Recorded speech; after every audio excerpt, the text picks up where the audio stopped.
Much has been made about President Trump's first 100 days in office, but to be fair and balanced, let's look at the Democrats' first 100 days. That's the subject of tonight's Waters Words. By the way, our friend Mark Thiessen wrote an excellent column about this the other day in the New York Post, which everybody should read.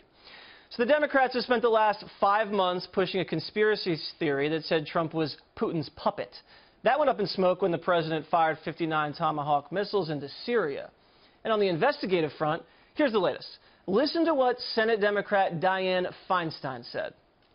Do you have evidence that there was, in fact, collusion between Trump associates and Russia during the campaign? Not at this time. Not at this time. Meanwhile, the head of the Democratic National Committee, essentially the new face of the Democratic Party, Tom Perez, has come unglued.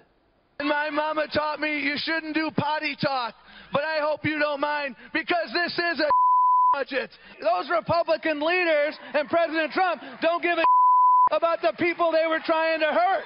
Wow.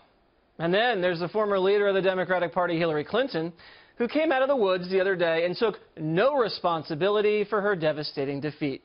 I was on the way to winning until the combination of Jim Comey's letter on October 28th and Russian WikiLeaks raised doubts in the minds of people who were inclined to vote for me but got scared off. Sure, Hillary. But adding insult to injury, even her Democratic colleagues are sick of her and are telling her basically, get off the stage. We have to take full responsibility for this.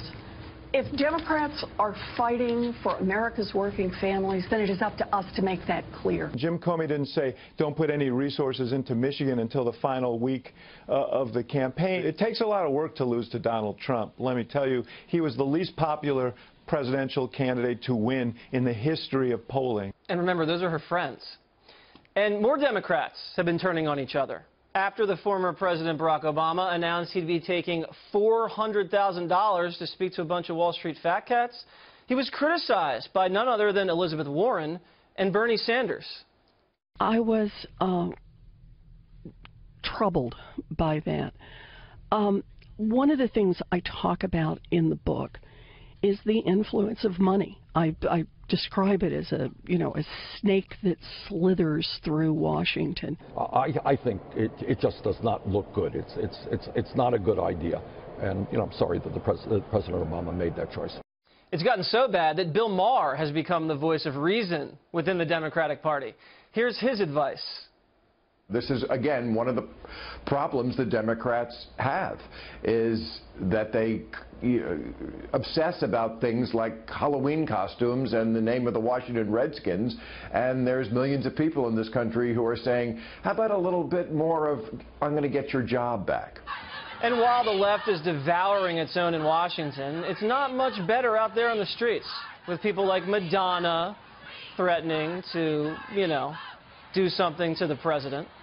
Perhaps inspired by radical celebrities, look at what the far left is doing in Berkeley, California. Burning things, destroying private property, and throwing fists. And look at some of the latest polling. Democrats are now seen as much more out of touch with regular everyday Americans than billionaire Donald Trump. In fact, Americans now believe the Democratic Party is the party of the rich. How did that happen? So taken all together, Democrats have been completely shut out of power. They're behaving like children, and there's no end in sight. For Democrats who say Trump has had a rough 100 days, take a look in the mirror.